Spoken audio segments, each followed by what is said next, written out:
സുരേഷ് ഗോപിയെ പറയുക, മന്ത്രിയെ കൊണ്ട് നിങ്ങൾക്ക് ഉദ്ഘാടനം ചെയ്യിക്കാൻ പറ്റില്ല, പകരം നടനെ കൊണ്ട് ഉദ്ഘാടനം ചെയ്യിക്കാൻ പറ്റും. ഏതോ ഉദ്ഘാടനത്തിന് വിളിച്ചതാ. അപ്പോൾ പുള്ളി പറയുന്നത് ഇങ്ങനെയൊക്കെയാണ്. വേറൊരാളോടുണ്ട്, നടൻ എന്ന് പറഞ്ഞ് സിനിമയിൽ അഭിനയിക്കാൻ പോകുന്നെന്ന് പറയുന്നത് കേട്ടു. രാഷ്ട്രീയ പ്രവർത്തനം എന്ന സുരേഷ് ഗോപി അതേസമയം രാഷ്ട്രീയ പ്രവർത്തനം നടത്തുമെന്ന് കേട്ടു. സൈക്കോസിന്റെ പല അവസ്ഥാന്തരങ്ങളും കണ്ടിട്ടുണ്ട്. പക്ഷേ ഇത് ഒരു ഭയാനകമായൊരു പ്രശ്നമാണ്. ആ സിനിമ ഓർമ്മയുണ്ടോ? എന്ന് പറഞ്ഞ പോലുണ്ട്. അന്യനകത്ത് 3 എണ്ണം ഉണ്ട്. ഇതിനകത്ത് മൂന്നാമത്തെ ഏതാ ഈ സുരേഷ് ഗോപി എന്നാ മനസ്സിലായത്? ഓ, നന്മയുള്ള മനുഷ്യൻ. അപ്പോൾ 3 ഐഡന്റിറ്റി ആയി.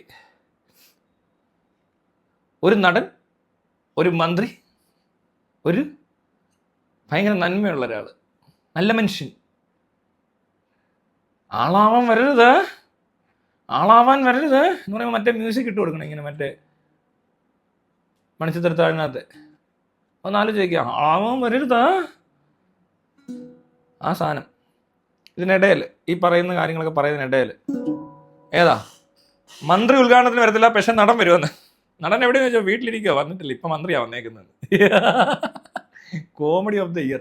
ഇനി ഒരുപാട് കോമഡി ഇങ്ങനത്തെ കേൾക്കേണ്ടി വരും. പക്ഷെ എന്തല്ലേ ഓരോരോ അവസ്ഥകൾ, മനുഷ്യന് വരുന്ന ഓരോ പ്രശ്നങ്ങളെ. സിനിമാടനെ മന്ത്രിയാക്കി ഇങ്ങനെ ഇരിക്കും. രാഷ്ട്രീയ പ്രവർത്തനം മന്ത്രി ആയാൽ കുഴപ്പമില്ല, വേറെ പണിയില്ലാത്തതുകൊണ്ട് അതൊക്കെ തന്നെ ചെയ്തോളൂ. ഇതെന്നൊക്കെ വെച്ചാൽ പ്രശ്നമാണേ. അവർക്ക് തന്നെ അറിയത്തില്ല അവർ മന്ത്രിയാണോ നടനാണോ മന്ത്രിയാണോ നടനാണോ എന്നൊക്കെ അറിയത്തില്ല. അപ്പൊ എന്ത് പറ്റുമെന്ന് വെച്ചാൽ പുള്ളി പറയും, ഇന്ന് എവിടെയാ പോണ്ടേ, ഇന്ന് ഷൂട്ടിങ്ങിന്. അപ്പൊ ഇന്ന് നടനാണല്ലേ. രാവിലെ എഴുന്നേറ്റ് ചെയ്യുന്ന പണികളാണ്. സുരേഷ് ഗോപി പുലിയല്ലേ? സുരേഷ് ഗോപി പുലിയല്ല. എന്താണേലും അത്ര നല്ല പരിപാടിയല്ല ഇത്. ആരോഗ്യമല്ല പ്രശ്നം. എന്തോ ഇങ്ങനെയൊക്കെ തോന്നുന്നത് വേറെ ആർക്കെങ്കിലും ആണ് തോന്നുന്നതെങ്കിൽ ചികിത്സയ്ക്ക് വിധേയമാക്കേണ്ടി വരും എന്നുള്ള കാര്യത്തിൽ യാതൊരു സംശയവും വേണ്ട. ഇപ്പം ഞാൻ ഇവിടെ നിന്നുകൊണ്ട് പറയുവാണ്, അല്ല നിങ്ങളെല്ലാം വീട്ടിൽ ജോലിയൊക്കെ ചെയ്യുന്നുണ്ടോ? എന്ത് ജോലിയാണ് ചെയ്യുന്നത്? അപ്പോൾ ആ ജോലി വെച്ചിട്ട് പറയാം, ഞാൻ ഇപ്പോൾ ഒരു മാനേജറാണ്. നാളെ ആയിരിക്കത്തില്ല, നാളെ ആരാണ്, നാളെ അല്ല വീട്ടിൽ ചെന്ന് കഴിയുമ്പോൾ മറ്റേ ഇയാളാണെന്നൊക്കെ തോന്നത്തില്ലേ? എന്താ ഭർത്താവാണ്, അച്ഛനാണ്, അത് തോന്നുന്നത് നല്ലതാണ്. കാരണം ഭാര്യയുടെ അടുത്ത് ഭർത്താവും മക്കളുടെ അടുത്ത് അച്ഛനും ആണ്, അത് ഓക്കെയാണ്. ഇടയ്ക്ക് ബ്രാഹ്മണൻ, അതിപ്പോഴല്ല, അടുത്ത ജന്മത്തിലേ ഉള്ളൂ. അടുത്ത ജന്മത്തിൽ ബ്രാഹ്മണൻ. അയ്യോ അതുകൊണ്ട് ശരിയാകട്ടെ. ഇപ്പൊ 3 കറക്റ്റായി. അയ്യോ ഇത് അതുക്കും മേലെ എന്തോ പ്രശ്നമാണ്. അന്യനൊക്കെ വന്നപ്പോ ജീവിച്ചിരിക്കുന്ന ഒരാൾക്ക് 3 പേഴ്സണാലിറ്റി ഉണ്ടെന്നുള്ളതായിരുന്നു അവരുടെ പ്രശ്നം. നാഗവല്ലിക്ക് സെക്കൻഡാ മറ്റേ ഇത് നാഗവല്ലിയുടെ അല്ല, മറ്റേ ശോഭന അഭിനയിച്ച ആ സിനിമ മണിച്ചത് നാഗവല്ലിയുടെ ഡ്യുവൽ, മറ്റേ ട്രിപ്പിൾ. ഇത് അതുക്കും മേലെ. ഇവിടെ നടനും മന്ത്രിയും, അടുത്ത ജന്മത്തിൽ ബ്രാഹ്മണൻ. നടന്ന തന്നെ എന്താ അല്ലേ? ഇതൊക്കെ എന്താ ഈ കൊച്ചു കേരളത്തിലുള്ള സകല എണ്ണത്തിനും വെളിവില്ലാണ്ടായിട്ടുണ്ടോ എന്നൊരു സംശയം ഇല്ലാതില്ല. എന്നിട്ട് ഈ വെളിവില്ലാത്തവന്മാരല്ല ഇവിടെ ബാക്കിയുള്ളവരൊക്കെ ചീത്തയും പിടിക്കും. അതാ വേറെ രസം. എന്നിട്ട് ഇതുപോലുള്ള ആൾക്കാരെ നേതാവാക്കും. കാരണം ഈ വെളിവില്ലാത്തവന്മാർക്ക് വെളിവില്ലാത്തവരെ കാണുമ്പോഴല്ലേ മനസ്സിലാകത്തുള്ളൂ, അല്ലാതെ വേറെ ഒന്നും മനസ്സിലാകത്തില്ല. പറഞ്ഞാലും കേൾക്കത്തില്ല, എന്തെങ്കിലും മനസ്സിലാവും അതും ഇല്ല, വിവരവും ഇല്ല, ചിന്തിക്കാനുള്ള ശേഷിയും ഇല്ല. അപ്പൊ അതുപോലെ തന്നെ അതിന് പറ്റിയ ഒരാളെ കണ്ടു കഴിഞ്ഞാൽ ഇയാൾ നമുക്ക് നേതാവാക്കാൻ പറ്റിയ ആള് തന്നെ, വാളിയാന്ന് പറഞ്ഞ് വിളിച്ചോണ്ട് പോകും. അപ്പൊ അയാൾ പോവുകയും ചെയ്യും ഇവിടെ നേതാവാൻ. അങ്ങനെയാണ് ഇവിടെ കുറെ നേതാക്കന്മാരുണ്ട്. എന്താണെങ്കിലും കൊള്ളാം. ഇത് സാധാരണക്കാരിലാണെങ്കിൽ ഇതൊരു മാനസിക രോഗവും, ഇനി സിനിമാ നടനും മന്ത്രിയൊക്കെ ആണെങ്കിൽ അതൊരു അവരുടെ കിരീടത്തിലൊരു പൊൻതൂലും ആയിരിക്കാം.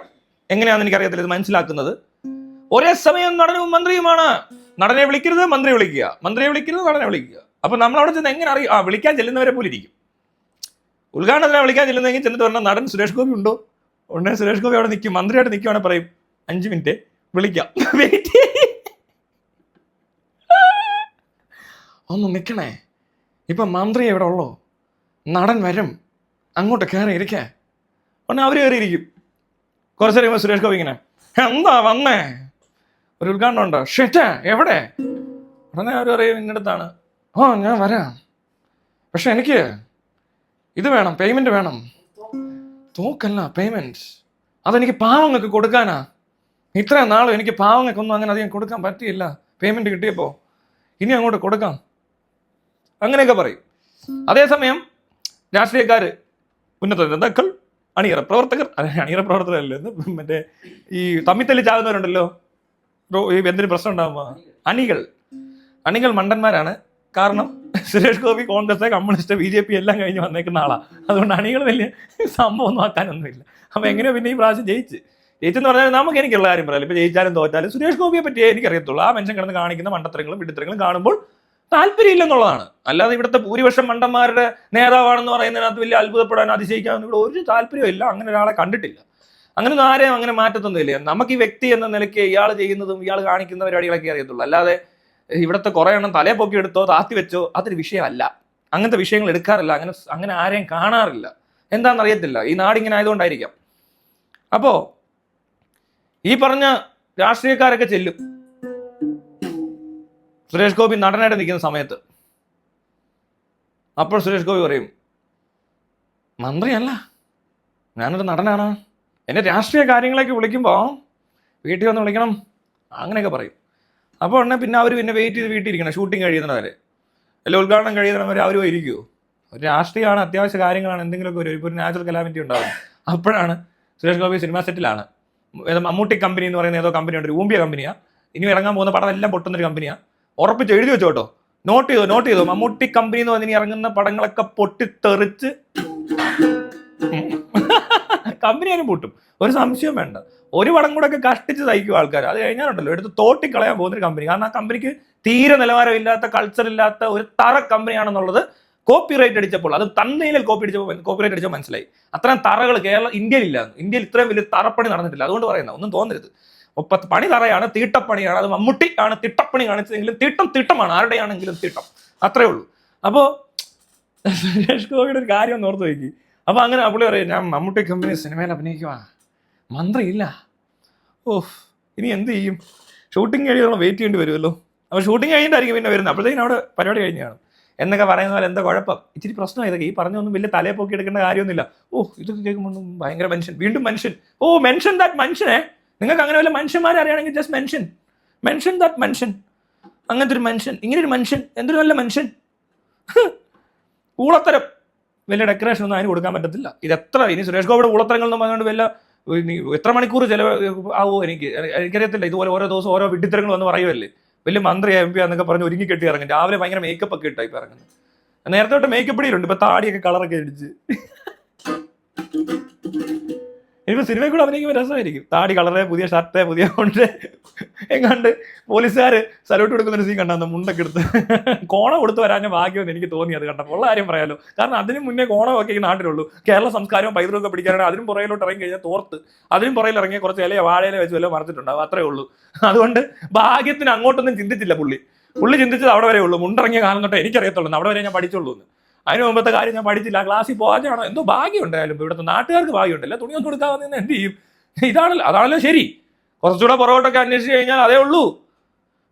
ഭയങ്കര രസമായിരിക്കും അല്ലേ അങ്ങനെയൊക്കെ വന്നു നിന്നാൽ. അങ്ങനെയൊക്കെ വന്നു കഴിഞ്ഞാൽ സമ്മതിക്കും ഇവിടെ ഉള്ളവർ, ഇവർക്ക് ഇഷ്ടപ്പെടുത്തുള്ളൂ. അതിന് കേരളത്തിന്റെ സംസ്കാരം ഇല്ലായ്മയെന്ന് പറയും. കേരളത്തിന് അത്രയൊന്നും വലിയ സംസ്കാരമൊന്നുമില്ല. ഇതൊക്കെ കുറച്ചാൾ മുമ്പ് ഈ മുണ്ട് ഇത്തിരി സാധനമൊക്കെ ഇറങ്ങിയത്, അധികം ആയിട്ടില്ല. അത് പിന്നെ ബ്രിട്ടീഷുകാരോട് കൊടുത്താണെന്ന് ആർക്കറിയാം ഈ പരിപാടി, നെയ്ത്ത് മെഷീനൊക്കെ. അതെ, ഇവിടെ എന്തോ ഉണ്ടാകുന്ന ഇയാളൊക്കെ കാണിക്കുന്നത് വെറും എന്താ പറയണ്ടത്, ചുമ്മാ ഇവിടുത്തെ പഴഞ്ച മറ്റേ ഊള രാജാക്കന്മാരെയൊക്കെ കുറച്ച് ബ്രിട്ടീഷുകാർ വന്ന് കർണക്കുറ്റി അടിച്ച് പോയപ്പോൾ പേടിച്ച് തൂറിയവന്മാരാണ് ഇവിടെ ഉള്ളവർ. അത്രേ ഉള്ളൂ. ഇപ്പോൾ വന്നാൽ പോലും അവന്മാരായിട്ട് മുട്ടി നിൽക്കാൻ ഇവിടെ ആൾക്കാരില്ല. ചെറുപ്പക്കാർക്കൊന്നും പറ്റത്തൊന്നുമില്ല. അങ്ങോട്ട് ചെന്നാൽ മതി, ഇടിച്ച് ഒറ്റ ഇടിക്ക് തൂറും. അപ്പോൾ അങ്ങനത്തെ ഉണ്ണാക്കന്മാരുണ്ടാകുന്ന നാട്, ഇവിടെ വന്ന് സകല നാട്ടുകാരും കയറി മേഞ്ഞ നാട്. ഇവനൊക്കെ വലിയ വീം വിളക്കുന്നിടത്തുകൊണ്ട് ഞാൻ ഇന്നടത്തെ എന്നൊക്കെ പറയുന്നത് അതിന് മുന്നത്തെ നോക്കി കഴിഞ്ഞാൽ ആരെ എവിടെ നിന്ന് ഉണ്ടാക്കിയാന്ന് ഒരു പിടിയില്ലാത്തൊരു നാട്. ആ അച്ഛൻ എന്നൊക്കെ പറഞ്ഞ സാധനം എന്നാ ഉണ്ടായത്? ഈ സാധനം കുട്ടികളെ ഉണ്ടാകുന്നത് എങ്ങനെയാണെന്ന് മനുഷ്യൻ എന്നാ മനസ്സിലായെന്ന് ആലോചിച്ചാൽ മതി. ഇങ്ങനെ ചെയ്തപ്പോൾ ഇന്ന ആളുടെയാണ് കുട്ടി എന്ന് മനസ്സിലാക്കുന്നത് എന്നാണ്. അന്ന് തൊട്ടേ ഉള്ളൂ ഈ തന്ത. അതിന് മുമ്പ് ആ സാധനം ഇല്ല. അത് അറിയാതെ എങ്ങനെ തന്ത ഉണ്ടാകുന്നത്? ചേട്ടാ, ഇത് ഇങ്ങനെയാ ഈ പ്രോസസ്സിലൂടെയാണ് കൊച്ചുണ്ടാകുന്നതെന്ന് കൃത്യമായിട്ട് മനസ്സിലാവുന്നില്ല അല്ലേ? ആരൊക്കെ എന്തൊക്കെ ചെയ്യുമ്പോഴാണെന്ന് അറിയത്തില്ല. സെക്സ് ഒക്കെ നാച്ചുറലി നടക്കും. അതിനിടയ്ക്ക് എപ്പോഴേക്കോ ഈ പറഞ്ഞ പോലെ ഡെയിലി നടക്കുന്ന സംഭവം. മനുഷ്യന് ഡെയിലി വേണം. അപ്പോൾ ചോര കണ്ടപ്പോഴും കാണാത്തപ്പോഴും ഒക്കെ കയറി കാണിക്കുക വന്നപ്പോൾ ഉണ്ടായി പോകുന്ന ഒരു സാധനമായി കുഞ്ഞ്.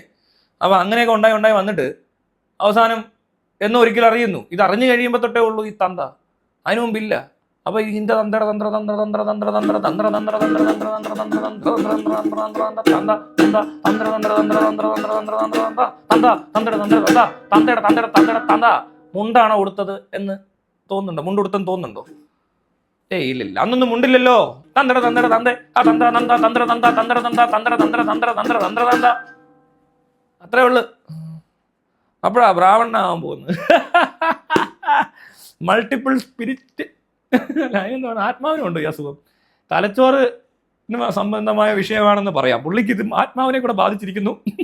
ആത്മാവിന് മാനസിക രോഗം ബാധിച്ച ആൾക്കാരാണ് അടുത്ത ജന്മത്തിൽ വേറെ ആണോ എന്ന് പറയുന്നത്. അല്ല പിന്നെ വന്നേക്കും ഓരോ ടീമുകൾ. അപ്പൊ ശരി എന്നാ, താങ്ക്സ്.